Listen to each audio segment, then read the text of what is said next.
Shalom, shalom, shalom. So I have a new kind of word I'm going to give today, but I want to say I'm going to start a kind of a series that I'm going to come on and try to do shorter, 15, 30 minutes, and little videos. And I'm going to try to capture people's understanding, like I'm going fishing, really and truly, in a sense, to come in and let me play a game. I'm going to start this. It's going to be called Pin It on the Tree of Life. I have been studying, reading, researching, meditating on the Jewish texts that give us what is called this whole concept of the tree of life. Now listen, if that's what, as a believer in Yeshua, we're grafted back into, it just sort of makes sense to me that there's some understanding that would go with it, that he would have had, and that the people who wrote our Torah would have had about this hugely important archetypal image. It's in the garden, and then it follows us and all the way at the end. It appears again in the book of Revelation, and it's very integral to the story. So it has many levels of understanding, but on one of its deepest levels, the rabbis that have, the Torah sages have kept some of the deepest, as I teach according to parts, sod level of understanding. There's some really deep stuff in the Torah, and you need to what is called these keys, the keys to the kingdom, which is to like a deeper, actually to deeper levels of the kingdom. They do this through what is known as the tree of life, which is really a system. It's just that's what it's called, of 32. It's called the 32 paths of wisdom, and I've begun to teach this in much greater depth. That the Jews have been keeping. They call it Torah. So when we keep hearing them say the Torah, we think we know what they mean. They don't. We don't know what they mean. I'm telling you right now, and it works both ways.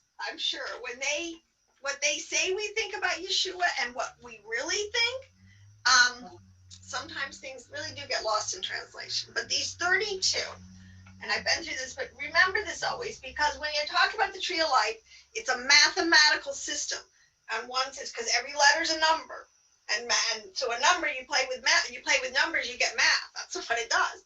All right. So it means that there's 22 letters in this system, and there's 10 separate. And when you understand the tree of life, that's what I have are these diagrams. I'm beginning to really teach people and understand. Don't be scared. These are incredible.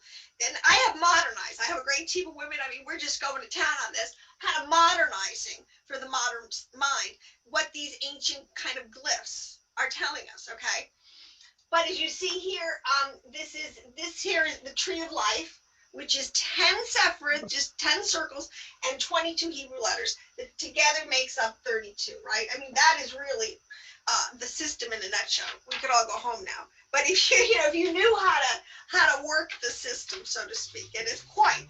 Now I have what I believe is empirical, really empirical evidence to show that, the weight of evidence that Torah is what it says it is, and that the Jews really do have a much higher level of knowledge and transmission, and that they do have the quote-unquote the truth, and they keep it in the Torah, is really true.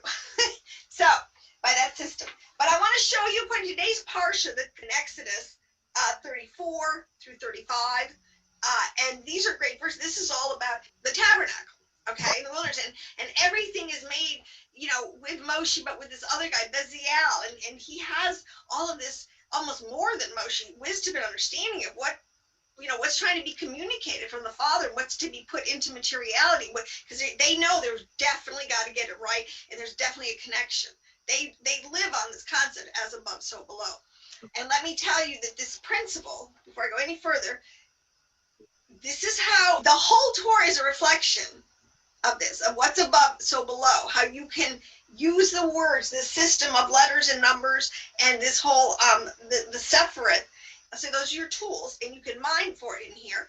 One thing it has, though, is that it is a reflection, so that our life here in the physicality is really our incarnation of us up in the upper levels, psychologically, spiritually, but it's just down here in flesh form. So what you see is my flesh form, but what's really going on and if you knew how to read it, and Yeshua said, hey, you can read it basically by watching people's fruit, watch their actions and their deeds.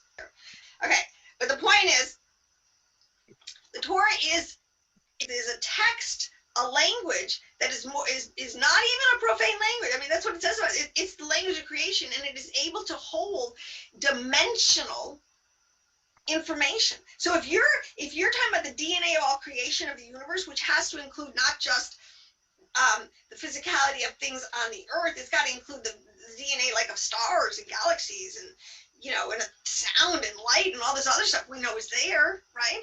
And it does. Even in the place of the spiritual, where's our psychology in the universe? Where does it all work? Where's the big computer program of our psychology? See, I'm just trying to say that there is so much more that is our inheritance than you can even imagine. So these parshas about the building of the tabernacle and about, you know, the high priest and everything is an archive. Everything is done. Okay. So anyways, to get to my point, that is the point, that the Torah is, when you understand it, it's like something you can go and mine, and there's gold in it. There's like unbelievable veins. It's just veins of wisdom and understanding, and, you know, like just like blow your mind. Okay. We wouldn't. All right. Now, what I want to do here, because I'm going to give you 3 archetypes. Now, I'm going to paint 3 pictures, or I'm going to show you what they ended up doing as they built the temple.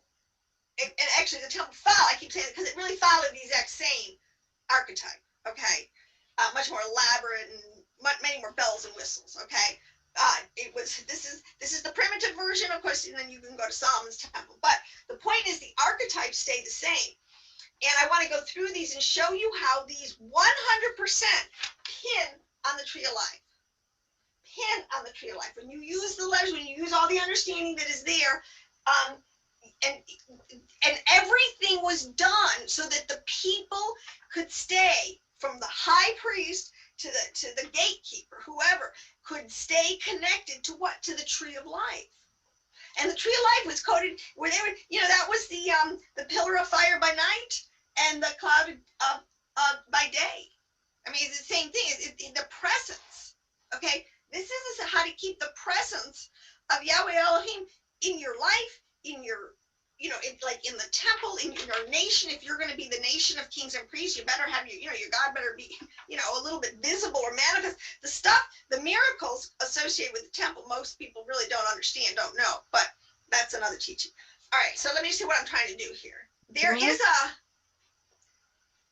a grid almost. When I say an grid, they're constantly putting on top or fashioning things around so that you always know what is being represented. So here you have the tabernacle, kind of a rectangle. I know I shouldn't even say this. I know we got another couple things going on, other theories out there, and I think they're valid and they're great. But I will tell you something about the tree of life.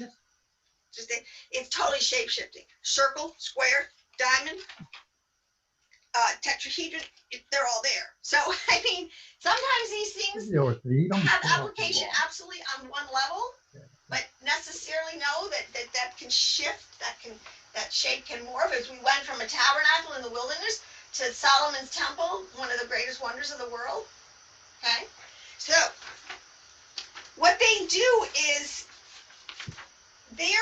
here, let's just get the basic archetype of this layout here.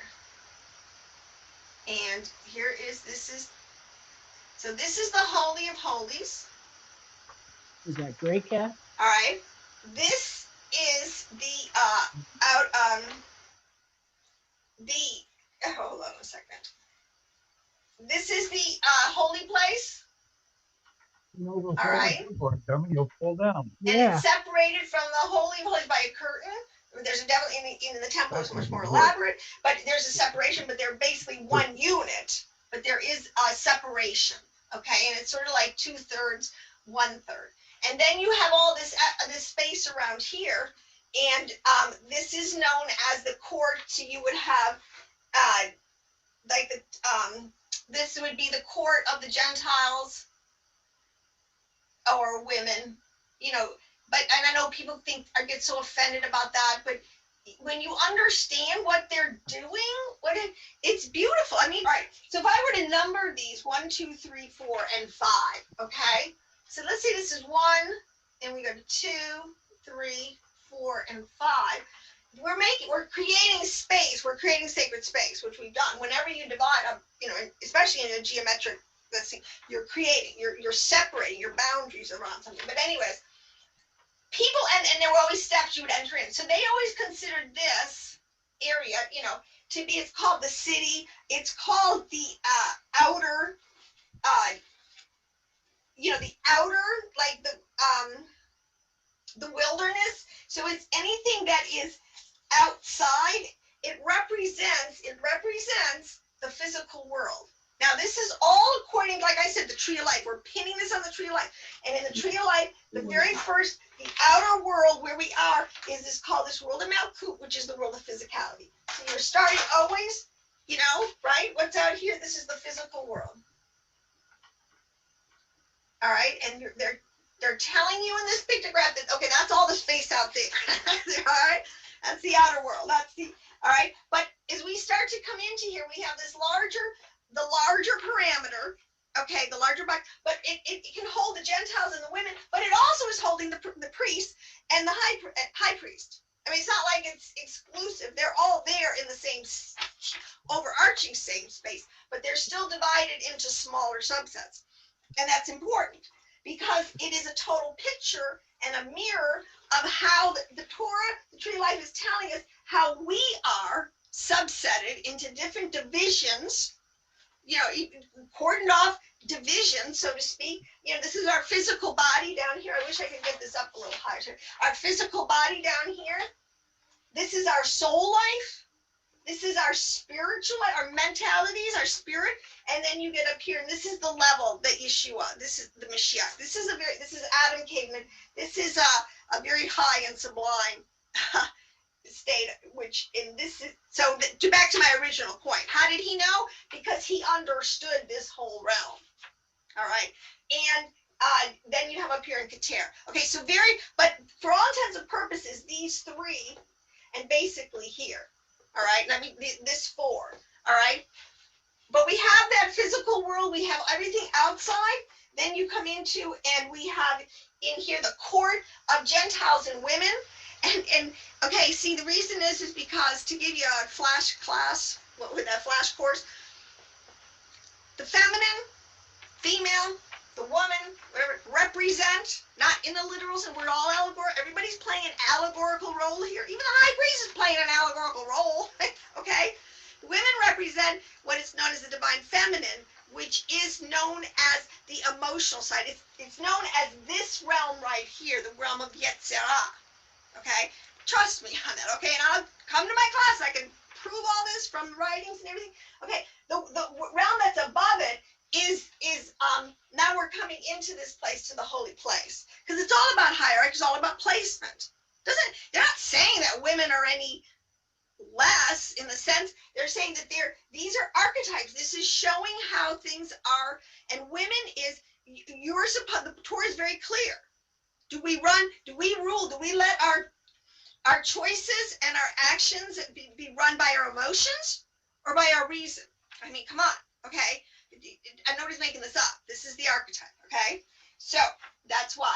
But the thing that gets even more interesting, that this is so, and then we come into here, one person, a representative, gets go into the Holy of Holies, where they're actually meeting with this God who is telling them to set up everything according to this archetype. And that they need to do it this way, because when he meets, you know, this priest has to be in a completely holy state, because the power of Elohim is coming. I'm seriously, well, it says, that's why he wears the pomegranates, the little bells on his robe, so if he falls over dead because of the power or for whatever, they know, because nobody else is allowed in there, all right? When he goes once a year.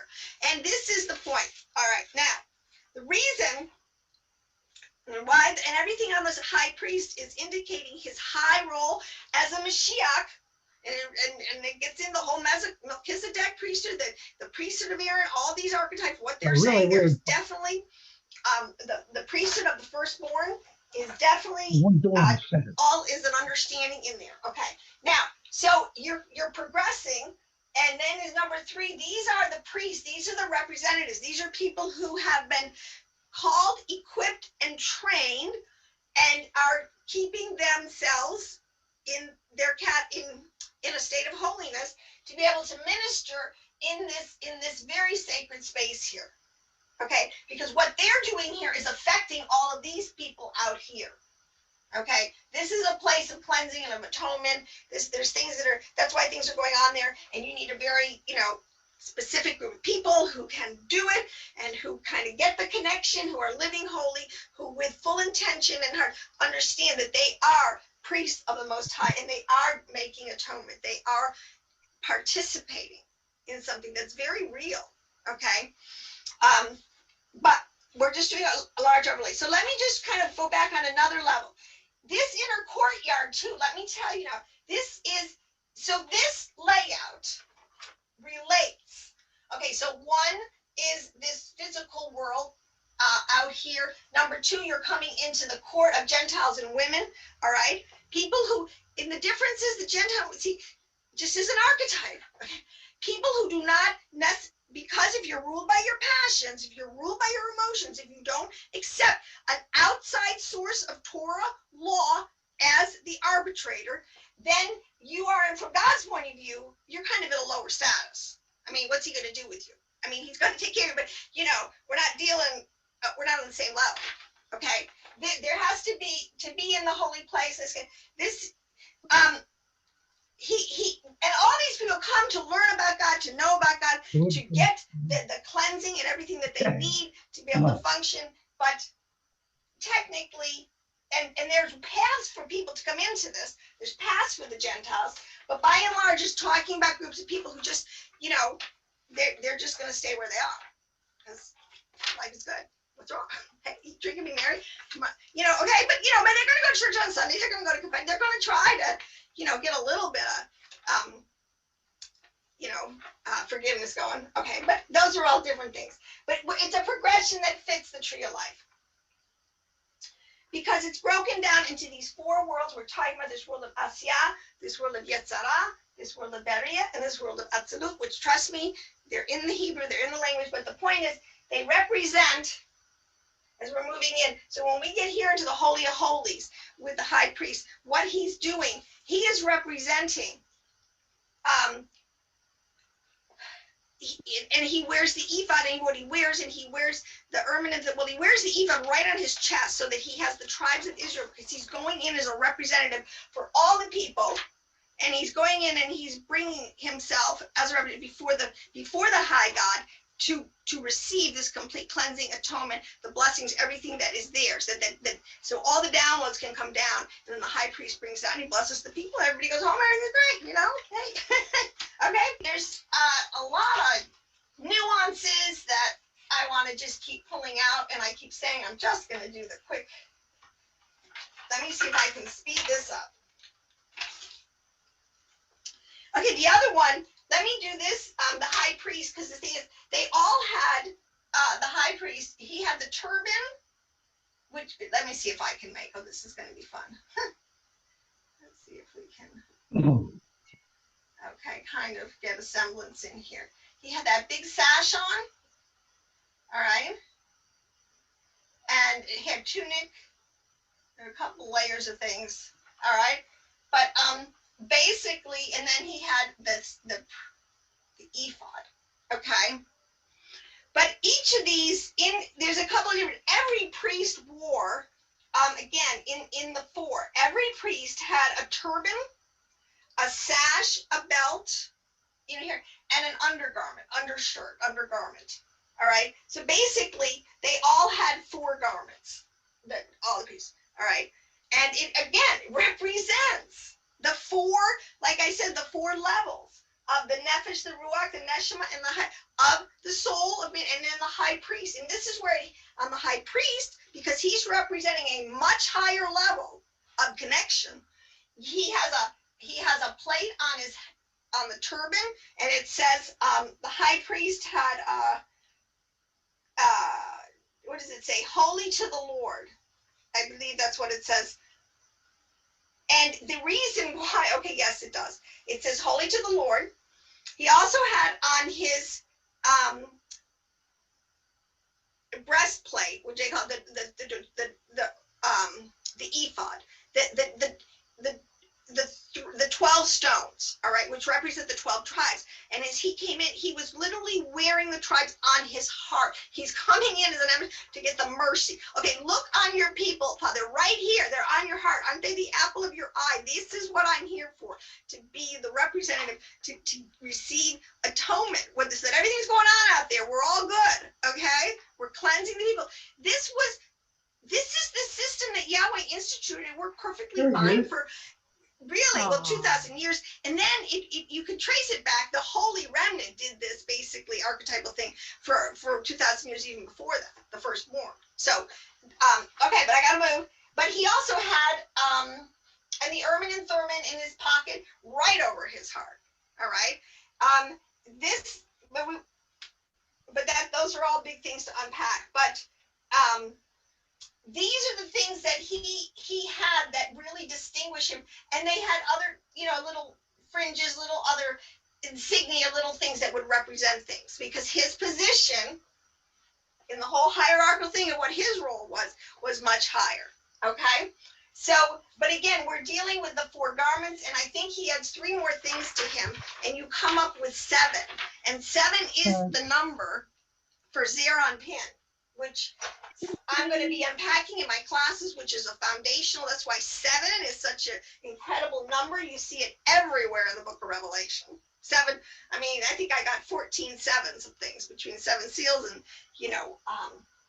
the 7 bowls and all this stuff. So it's a very important. Why is he doing that? Because 7 is a key, an archetype, and it just comes fully loaded with so much understanding of the lower 7 Sephiroth, and called Zeron Pin. That's what it's called. So anyways, and my last one. So just so you'll never read, hopefully, Genesis, these parshas again. I mean, I keep saying Genesis, Exodus, and just keep it on an earthly level. No, we are taking this totally into the stratosphere of the different dimensions of Elohim, the kingdom of heaven that is within. And I'll tell you, people, it's really talking about our soul and our spirit. We have to submit body, soul, and spirit. Well, the Torah is written to give us all that instruction on all those levels. Now, my last one, this is, again, this is going back to the layout in the tabernacle, which followed in the temple. But again, we have that shape. Right? And again here, this time we have the Holy of Holies again, right? I'm just doing, and we have, I should have done, I'll have to make this a little bit bigger, but let's go like this. I got this one. All right. It's a shape within a shape within a shape. You ever see me do that, with my little stacking toys, It's always a world within a world within a world. That's how they do it. Very it's very logical, systematic once you understand it, and it's very repeatable. I have yet to find anything. I'm doing 3 of these that I just told you we just pinned on the tree of life.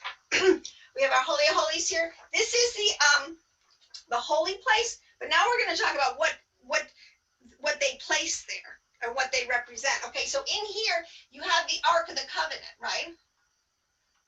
And it's got the 2 cherubim on top. It's probably a terrible ark, but whatever. Okay, now, this, here, there's 3 things out there. There's the altar of incense. So when you first come in here, there's this altar of incense. There is, right here is the menorah. Okay, this is the incense, and then you have the showbread. You have the table of showbread. Okay, this is the bread. Now, each of these is highly significant, but one of the major things here to pin it to the tree of life. Again, when you add these up, 1, 2, 3, and then 4, And this is giving us some, again, bringing us back to how these are connected to their different levels of being, their body, soul, and spirit. And these things are cleansing them. These things are representing part of them. All right. So the menorah is the light, and this represents the so and again, I want you to see this. It's 3 and then 1, and that's important. But the menorah represents the light of life. Light comes from the highest realm on the right side up here. I don't want to give it to, but light is the highest level, and it represents again this world of absolute. Oh no, I'm sorry. Well, this is Hesed. When Yeshua says he's the light of the world, he's not kidding, because you can plug that in. The very first Sephiroth in the tree of life is a Sephiroth called Hesed, and it means love, loving kindness, tender mercy. It's his greatest attribute towards us, his first reaction. Okay, so there you have, and then you have the altar of incense. This represents the Ruach, which is this one in here. So this is in the middle for a reason. We're going like this because we're actually building here, right as it goes, like the middle pillar. And these are 3 verticals that actually you can do this way, that we're kind of, I hope you're following me, because I'm just trying to say, if you took these to the tree of life, which is made up of a middle pillar. See how I have a middle? There's 3 circles. These circles go down. Then there's like what's called a right side. They call it the right pillar. This is what the Bible's referring to. It's referring to the tree of life. It's not anything else. And this is the left side. Okay, this is easy identification placement. You can pick it up real fast. It's called the 3 fathers. It has that name, but it's the 3 pillars. Okay, so Hesed, like I said, is the first, which is over here, and bringing in light. Now over here, the bread, though, bread is interesting, because in the world, bread is made up of flour and water. And that is exactly what they're telling us. In the world of Nephesh, we are made up of water, so much water, and the bread represents the elements, the organic elements, the nitrogen, the hydrogen, all the building blocks that go. So you have materiality and you have water. That's why they're very specific on those things mixing together, because they represent bread. What was he? The bread of life. His body, we know his body is represented by bread. He's broken. His body was bread broken for us. Okay, so I just want you to, they're following, they're tracking. Everything is staying archetypally in track, going all the way down and applying these things to it. So it's made up of water. Again, I said it's water and flour, which represents the elements, and which is the building blocks of all life. You can't have just elements. You've got to have water. If it's just water, you're not going to have, and don't have the building blocks, you're not going to get the physical earth that we have. Okay, so, and then you have here the incense, and this is represents the ruach of us, which is our soul life. Okay, there's a difference between soul and spirit. That's what big teaching on this. I had lots of YouTubes, but the point is, the soul and the spirit are 2 different dimensions. They're 2 different. That's why they got different. The neshama and the ruach, and you got to look at your Hebrew word and figure out in the verse which one it is. But that's what's going on here, and that is the middle pillar. This is the pillar of for that. Okay, so everything here is following the layout of what is known to be true here. Each archetype is a witness of the other, and it's keeping them connected to what the tree of life. So that in there, so as the atonement, as the priest is walking through this whole, and daily, and by the hour, they're doing stuff to daily walk through this continual process of cleansing. They're the body, soul, and spirit, all the negative energy in the world. Do you know that that's what they say for 2,000 years? The rabbis call it the 2,000 years of Torah. There was not a single Jewish life was lost. And they were still, the bulk of them were still in exile for 2,000 years, because they were able to still operating as much at such a high level, and the nations to elevate this whole process that was going on of cleansing. Okay, but Yeshua, I do believe, and obviously it has to be true because the temple was destroyed, and the Jews, even if you wanted to do it, you can't do it. So there must be some other kind of atonement going on for us right now, because there still has to be. Without the shedding of blood, there cannot be forgiveness of sins. Yada yada. So there was an atonement, and there was like and this gets into the whole theology of Yeshua, and it fits. It's beautiful. It is what is represented in this pillar of the middle. This is the pillar of the Mashiach, and the last incarnation of Mashiach is going to be here as King David in physicality. We are going to have a world that is going to be ruled by a righteous king. That's going to happen, and very soon. It can't happen soon enough. Qualified. So, okay, so that is my point. I just want to see that everything is done with intention to connect to the higher worlds. They totally believed it. They lived it, and when they lost it, they paid dearly for it. So this is all part of the reunification of all Israel. It's time for us to come back with Judah, just like it says in Isaiah and Jeremiah, to come back to the high mountain, to the house of the God of Israel. All right. And it says in the last days that we're going to be doing this together, because even most Jews don't know this right now. They kind of lost it too on that level. So I will see you in my next little modular. Sorry, I went over 30 minutes, but what can you do? Very good. Shalom, shalom.